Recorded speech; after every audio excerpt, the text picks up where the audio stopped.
Olá, amigos, para mais um podcast aqui do História e Arte. Na verdade, a parte 2 da história de Ilíada e Guerra de Troia, né? Como eu destaquei para vocês um pouco de Odisseia, na primeira história eu falei um pouco de Ilíada, agora eu vou falar um pouco de Ilíada mais. E na verdade, eu estou gravando esse podcast como parte 2, mas para corrigir um erro que eu cometi no falando sobre Troia propriamente dito. Eu disse que Troia ficava hoje é o atual Líbano, não, perdão.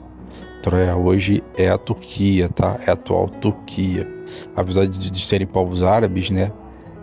Assim, ou seja, de considerados árabes, e nós confundimos muito aqui no Brasil, tanto sírios como libaneses e turcos, originalmente na geografia, tá? Na arqueologia, é considerado que a cidade de Troia existiu. A Guerra de Troia não necessariamente é considerado um mito mesmo.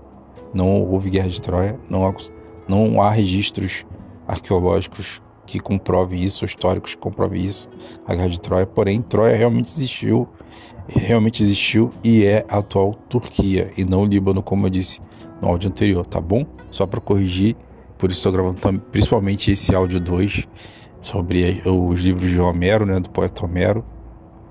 E eu deixo aqui para vocês comentar um pouquinho da história da Troia, né, que é o começo de tudo antes de Odisseia, da Odisseia, de Odisseu, né, ou Ulisses, que basicamente como começou isso, só para dar uma ideia a vocês, foi a partir das três deusas, né, isso é um resumo do resumo, tá? A partir das três deusas, Afrodite,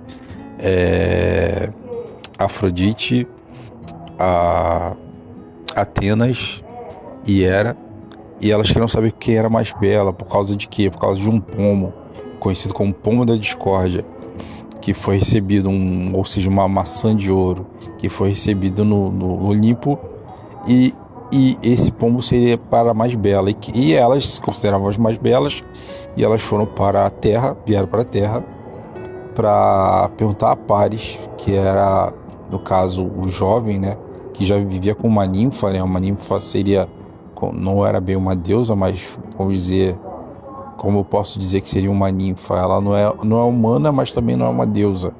Seria como uma fada, vamos dizer assim, uma fada. Imagine Sininho de Peter Pan, seria algo do gênero, seria a ninfa na mitologia grega, tá bom? Ela não é nem humana, mas também não é uma deusa, tá bom? E aí Paris, no caso, teria que escolher entre as três quem era mais bela, sendo que cada uma delas ofereceu uma coisa para ele. No caso, Atenas, que era a deusa da guerra, ofereceu o título de vencedor. Afrodite, por exemplo, ofereceu a mulher mais bela, e por aí foi. Sendo que Paris, que já vivia com a ninfa, né, tinha um relacionamento, ele acabou querendo conhecer a mais bela e ofereceu o pombo, né, o título de mais bela a Afrodite, por causa do que Afrodite ofereceu a ele, que seria conhecer a mulher mais bela e ter esse relacionamento com ela.